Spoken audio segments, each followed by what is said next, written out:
Bienvenidas, bienvenidos. Iniciamos con Géneros desde nuestros estudios de nuestra casa informativa Telesur, canal donde las voces de mujeres, nuevas masculinidades, cuerpos feminizados, orientaciones, identidades, expresiones diversas asumen la lucha por la igualdad. Yo soy Fania Rodríguez, acompáñame y conocer lo más destacado en materia de género. Arrancamos. Hoy vamos a hablar de una realidad de un país que luego de vivir más de medio siglo bajo el asedio de la guerra, hoy tiene la esperanza de un proceso de paz que ainda está lejos de traer tranquilidad a la población. Le vamos a mostrar en perspectiva la guerra invisibilizada y las víctimas invisibles de Colombia. En nuestra batalla por la equidad conoceremos desde Madrid una forma de economía sororal que facilita la vida de algunas mujeres. Desde ya hagamos nuestro repaso informativo con perspectiva de género. Rubén sufrió acoso escolar por su condición de homosexual desde los 5 hasta los 12 años, una condición que ni él mismo conocía. No sabía qué significaba ser gay, simplemente no se le daba bien el fútbol y prefería jugar con niñas. Un día un insulto, un empujón, golpes, llegando pues a extremos más importantes, como que es pues incluso apagarte cigarrillos en la cara.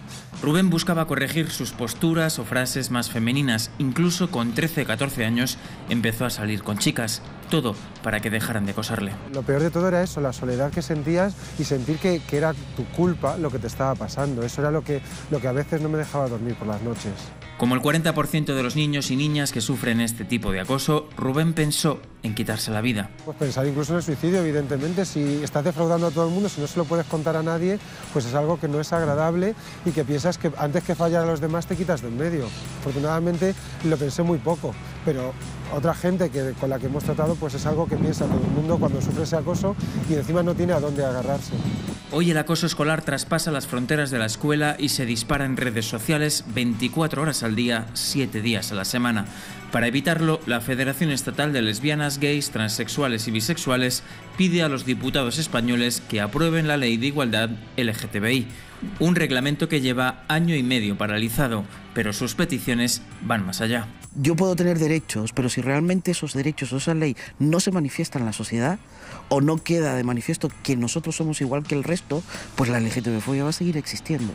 Por eso cuando hablamos de educación no podemos hablar de una educación reglada, tenemos que hablar de una educación social, que es de donde tenemos que sacar el germen de la LGTB-fobia, del discurso social. Por ello, la Federación propone trabajar la diversidad afectivo-sexual, de género y familiar, no solo en la escuela, sino también en todos los campos de la sociedad, para que niños y niñas como el que era Rubén no tengan que esconderse nunca más. Edu Marín y Daniel Cobos, Telesur, Madrid. Joseph tiene 13 años, vive en la República Democrática del Congo. Cuando estalló la guerra, escapó con sus abuelos. Sus padres huyeron a Angola con sus hermanos y hermanas. Al sentirse abandonado, decidió unirse a la milicia que lucha contra las fuerzas gubernamentales.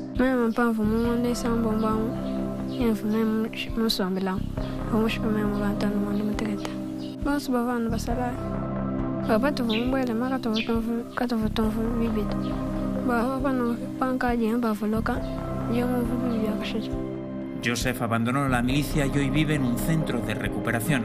Allí ha aprendido a coser gracias a la ayuda de personas como Rebeca. C'est difficile parce que ce sont les enfants qui ont vécu des choses que quand on les écoute, ça fait très mal. Nous leur apprenons comment pardonner, comment aimer, la politesse, le respect des autres.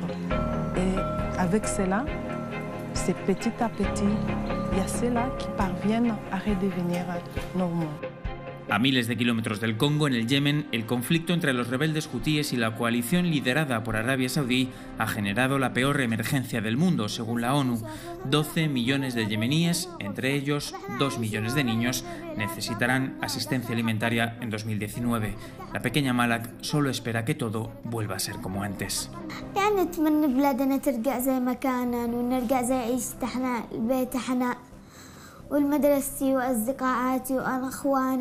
Historias como la de Joseph o Malak son las que quieren evitar organizaciones especialistas en infancia como UNICEF. Hoy, esta agencia de la ONU ha presentado su informe anual y ha pedido a los donantes 3.400 millones de euros, un dinero para dar apoyo a 41 millones de niños afectados por crisis humanitarias en 59 países. Por la pérdida de tantas cosas, de la propia infancia, las generaciones perdidas que se habla, el hecho de no acceder a la educación, de no poderte formar, de perder a tus padres, o sea, es una situación realmente horrorosa. Vacunación infantil, acceso a la escuela, condiciones higiénicas apropiadas, proyectos que necesitan financiación urgente y para los que UNICEF demanda ayuda, pero sobre todo pide el fin de unos conflictos de adultos que rompen las infancias de los niños. Edu Marín y Daniel Cobos, Telesur, Madrid.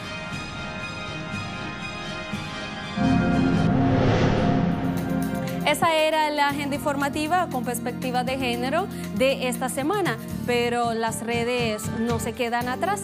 Veamos qué es tendencia y qué circula por las redes sociales en estos últimos días.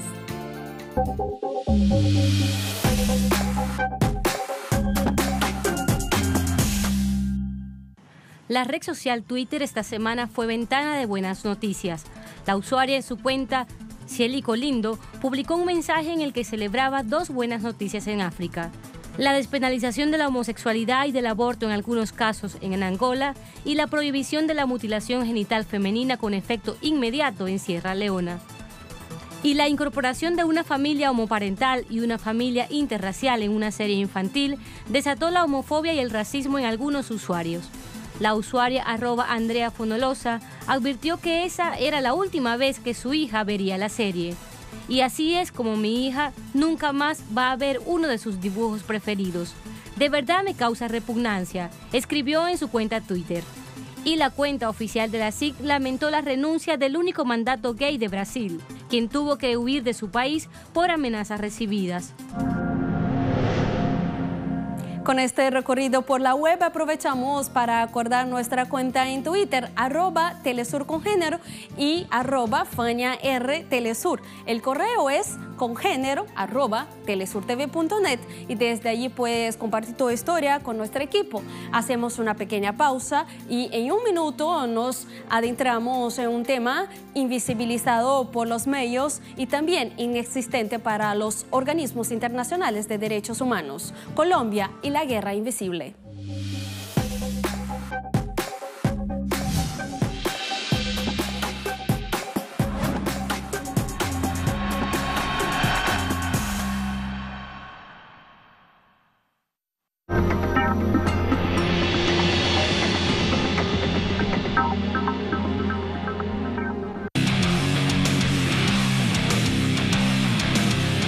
La mejor información de nuestra América Deportiva. Un espacio para el análisis y mirar el deporte como nunca antes. Sábados y domingos, solo por Telesur.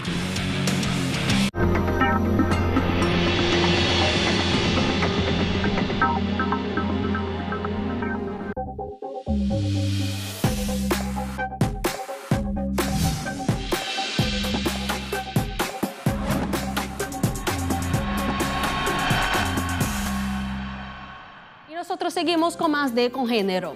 El relato del conflicto en Colombia pareció tener una pausa con las mesas de diálogo y un proceso de paz que nunca terminó de aplicarse. La guerra en este país mutó y ahora las armas son otras. En medio de una guerra silenciosa, líderes y lideresas sociales son las principales víctimas. En nuestro tema principal, Alejandra Londoño nos habla de cómo el conflicto ahora es invisibilizado y sigue teniendo a la mujer como el botín de guerra.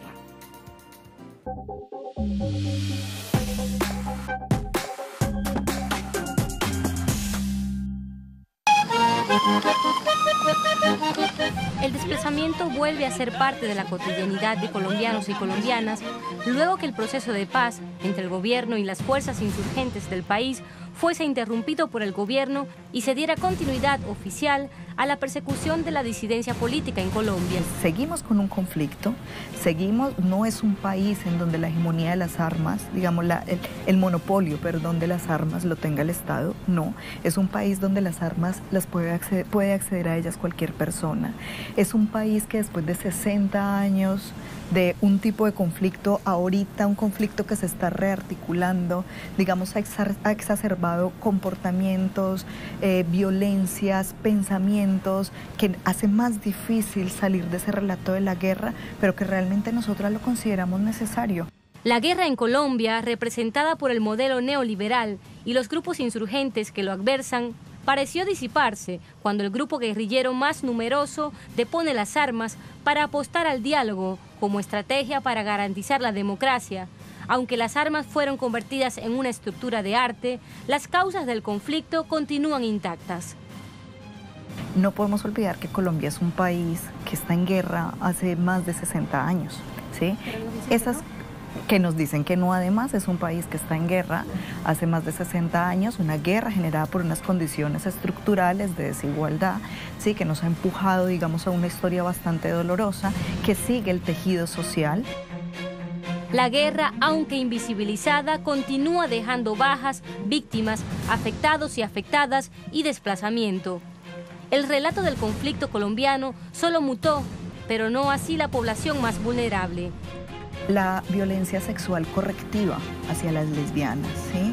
Afectaciones particulares sobre comunidades negras, sobre comunidades indígenas, que ya no solo son afectaciones que podemos explicar desde el lente del conflicto armado, sino que para explicarlas tenemos que entender cómo funciona el racismo, cómo funciona el patriarcado y cómo funciona el capitalismo en esos territorios.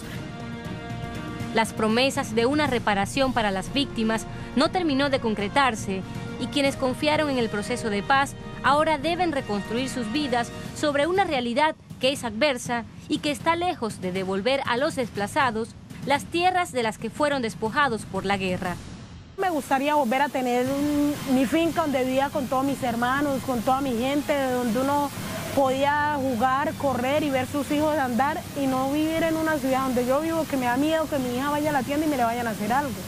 Entonces, para mí una reparación, una indemnización sería tener tranquilidad, saber que tengo un techo donde dormir, saber que tengo un buen empleo estable, o sea, eso para mí sería una reparación y sobre todo que no haya, o sea, que no se repitan estos hechos. Porque sí, efectivamente hay toda una institucionalidad hoy dispuesta para atender, por ejemplo, a las mujeres víctimas del conflicto armado. Sin embargo, eso no está funcionando como lo necesitaríamos. El gobierno también prometió espacios de paz para la reincorporación de los exguerrilleros y exguerrilleras a la vida civil. Sin embargo, analistas del portal La Colombia Invisible afirman que parecía que todo estaba planeado por el Estado para que todos los territorios de paz se disolvieran por sí solos. Yo creo que nosotros no hemos salido del conflicto y esto lo dicen las comunidades todo el tiempo, ¿sí? Nosotros vivimos un proceso de paz con una de las guerrillas, digamos, presentes, un proceso de paz que en este momento ha sido manipulado, le han dado la vuelta, digamos, no es el proceso de paz que esperábamos. Fue un proceso de paz, era un proceso de paz la intención que se tenía. Sin embargo, yo creo que las votaciones, el plebiscito y que haya ganado el no a la paz en Colombia, pues también nos dejó la puerta abierta para que los sectores de derecha que estaban en contra del proceso de paz intervinieran y no permitieran que ese proceso de paz realmente avanzara. Para Alejandra Londoño, quienes más sufren la guerra son las poblaciones de las periferias, las comunidades ubicadas en territorios estratégicos que forman parte de una reducida porción de la población que posee los medios para despojar de forma violenta al pueblo de su tierra. Esto con la mirada cómplice del Estado.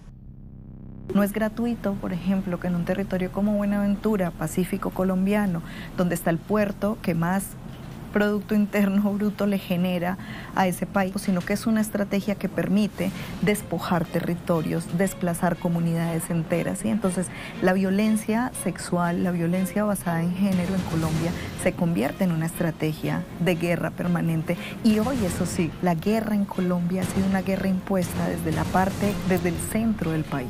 La violencia contra las mujeres como estrategia de la guerra es también aplicada en otros continentes, donde se somete a la mujer para atemorizar al resto de la comunidad y obligarlas a desplazarse a otros espacios.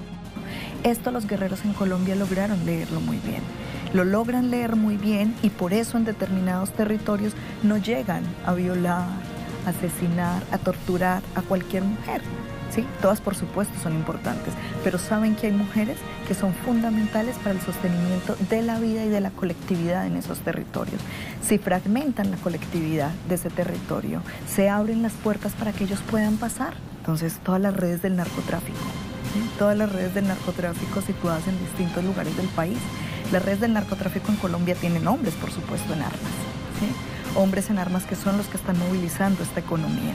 Esos hombres en armas se saben con un poder sobre las mujeres. Sí, pero además lo que decía ahorita, no solo por el hecho de ser mujeres. Yo creo que seguimos en conflicto, digamos, no es el conflicto tal y como lo hemos conocido, pero es un conflicto que se va reafirmando, que va cambiando. Y mientras los medios miran el continente latinoamericano, poniendo los ojos solo en la supuesta crisis humanitaria venezolana e invisibilizando el conflicto aún armado en Colombia, los asesinatos selectivos de líderes y lideresas continúan y las mujeres siguen siendo el botín de la guerra. Y cuando tú dices, bueno, el cuerpo de las mujeres sigue siendo el botín de guerra, efectivamente lo sigue siendo. Y lo sigue siendo porque es una estrategia muy útil para el despojo, para la expropiación, para adueñarse de territorios. El paramilitarismo, por ejemplo, en Colombia lo tenía como estrategia de guerra y esto muchas personas pues lo han estudiado y lo han puesto. ¿Qué quiere decir esto? Que no estamos hablando de unas manzanas podridas, que no estamos hablando de unos hombres en armas que pasaron por un territorio, desearon a una mujer y la violaron. No, que estamos hablando de una estrategia impuesta, ¿sí? En donde se entendió perfectamente que si una mujer era violada, por poner uno de los ejemplos que es bastante doloroso, con esa violación de esa mujer no solamente se estaba controlando su cuerpo. Los que huyen de la violencia no tienen otra opción que escapar, porque el control de las armas otorga el poder a quienes las porta. El resultado de una guerra continuada, aún después del conflicto, sigue afectando a los sectores sociales más vulnerables. Ante esta realidad, los movimientos sociales y las feministas tienen un largo camino que andar que visibilice la guerra invisible de Colombia. Hoy muchas comunidades, las comunidades indígenas, las comunidades negras, las comunidades rurales más empobrecidas están diciendo no más guerra, no queremos más armas. As cifras de abusos sexuais nunca serán precisas. La violación es un crimen que carece de cifras oficiales por las pocas denuncias que se registran. Sembrar el miedo es la mejor forma de callar a las víctimas, pero además las violaciones es un arma de guerra. Veamos algunas cifras y datos que reflejan parte de esta realidad en Colombia.